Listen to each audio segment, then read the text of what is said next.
Hello every one, നിങ്ങൾക്ക് എല്ലാവർക്കും ice cream ഒത്തിരി ഇഷ്ടമാണ് അല്ലേ?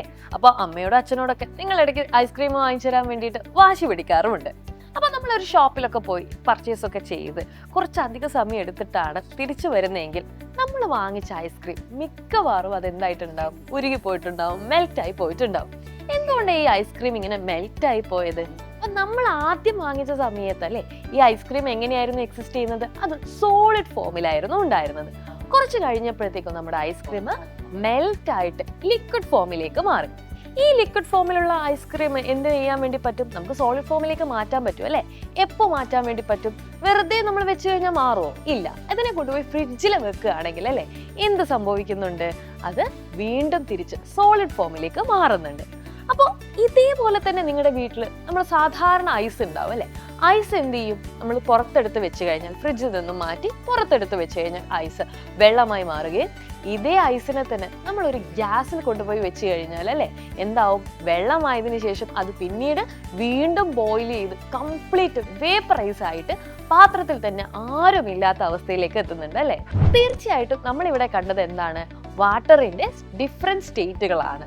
ആദ്യം ഐസായി, പിന്നീട് അത് വാട്ടറായി, പിന്നീട് അത് വേപ്പറായി മാറിയപ്പോൾ സോളിഡിൽ നിന്ന് ലിക്വിഡായി, ലിക്വിഡിൽ നിന്ന് അത് ഗ്യാസുമായി.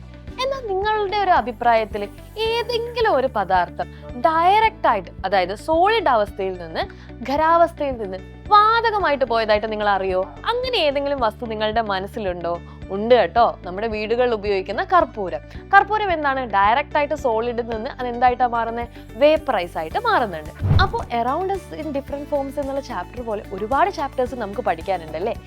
ഇപ്പൊ ആണെങ്കിൽ ക്രിസ്മസ് എക്സാമും വരാനായി. അപ്പോൾ ഈ ചാപ്റ്റേഴ്സ് ഒക്കെ കൃത്യമായിട്ട് പഠിക്കാനും മാത്രമല്ല, നിങ്ങൾ ആദ്യമായിട്ട് എഴുതാൻ വേണ്ടി പോകുന്ന കോമ്പറ്റേറ്റീവ് എക്സാം ആയിട്ടുള്ള LSS ക്രാക്ക് ചെയ്യാനും നിങ്ങളെ ഹെൽപ്പ് ചെയ്യുന്ന ബാച്ചാണ് നമ്മുടെ സ്വന്തം കാണാ 2.0. ഇപ്പോഴും നമ്മുടെ ബാച്ചിലേക്ക് അഡ്മിഷൻ എടുക്കാവുന്നതാണ് കേട്ടോ.